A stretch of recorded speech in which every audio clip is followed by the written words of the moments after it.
Welcome to the National Credit Awareness and Resolution Association podcast at ncara.org, NACARA.org, your source for navigating debt repayment challenges during tough economic times. Today we'll explore how small business owners can more effectively use Creditor Tools, specifically appraisals, evaluations. NACARA aims to bridge the gap between debtors and creditors as a paradigm shift allows debtors to propose their own repayment solutions. Let's get started. I love appraisals. Certified or licensed professionals render their appraisal opinions, as to the fair market value of real property, like commercial real estate, or CRE we call it. Certain smaller transactions and renewals or refinancing do not even require appraisals, and less formal and less expensive evaluations or even validations of prior appraisals may be used in their stead. Of course, there's conditions. You need to find out what those conditions are. Appraisals are performed by either a complete or limited appraisal. Both assignments may be prepared in three formats: a self-contained report, a summary report, or a restricted report. The degree of detail separates the three report types. The self-contained report is the most comprehensive. A complete appraisal must conform to the Uniform Standards of Professional Appraisal Practice, or USPAP, and a limited appraisal allows for certain departures of those standards under certain circumstances. The appraisal and evaluation process must be independent from the loan production function at institutions, and the person performing the appraisal certifies that he has no interest in the property. This process of independence also includes the appraisal engagement and selection of an appraiser. Appraisers use three valuation approaches: the cost approach, sales comparison approach, and the income approach. The appraiser will reconcile the three approaches to value to arrive at its as-is fair market value of the property. It's a reconciliation process. First, let's talk a little bit about these approaches. The cost approach, used to estimate the reproduction cost of the improvements, less depreciation, plus the land value.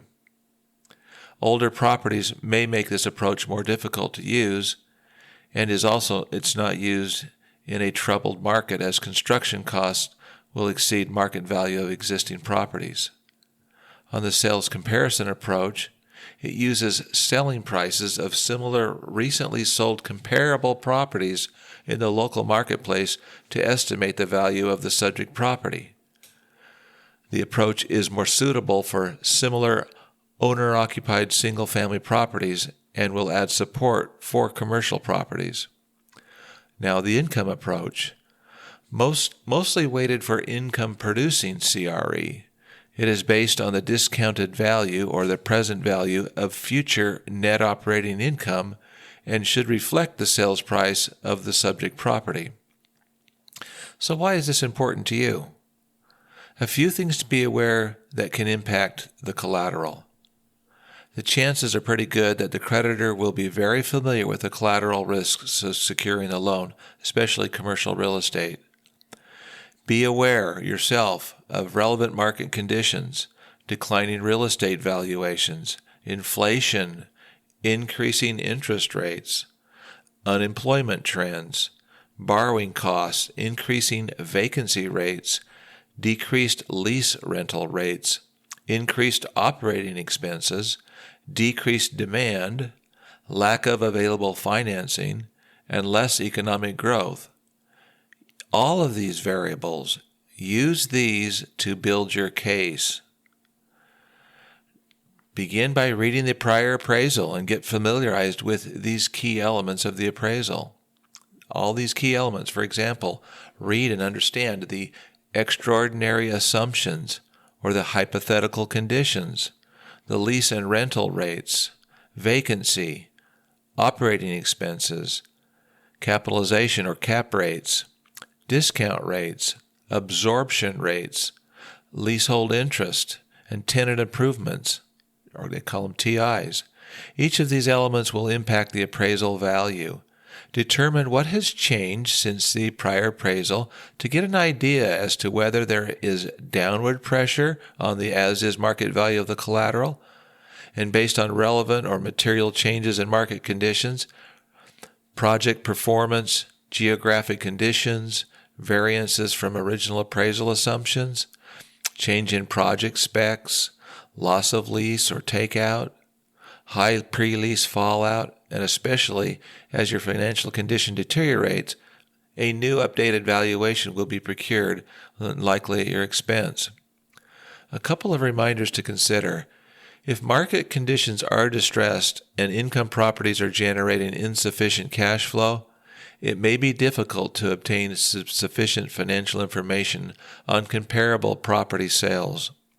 Financing may be difficult to obtain, and the marketplace may have numerous distressed properties for sale. The appraiser will have to use his best judgment in projecting future net operating income, or NOI, over time based on historical levels and trends and current market data. As a debtor, you will have to stay clear of the appraisal function. Any appraisal you may engage or appraiser you recommend for selection will not be permitted or used in the appraisal process. It's a complete waste of your money, so never get involved in the appraisal process in any way, shape, or form. So become aware of all of the variables that go into an appraisal. Look it up, Google things up, and ask questions. Okay, and understand. And then look back and look at whether there's downward or upward pressure in terms of valuations on your collateral property. And when you know what the collateral value really is, you'll be able to negotiate something that makes sense for you. Thank you for joining us. Today we covered the Creditor Tool, appraisals, evaluations, and valuations as debtors prepare to propose their own repayment solutions. We want to hear from you. Share your own credit risk memo and debate and debt repayment experiences, questions, and recommendations with us at nicara.org. If you found today's episode helpful, please subscribe for notifications of future podcasts. Your feedback helps small businesses stay in business. Till next time, step forward and take responsibility for your own debt repayment solutions. Thanks again.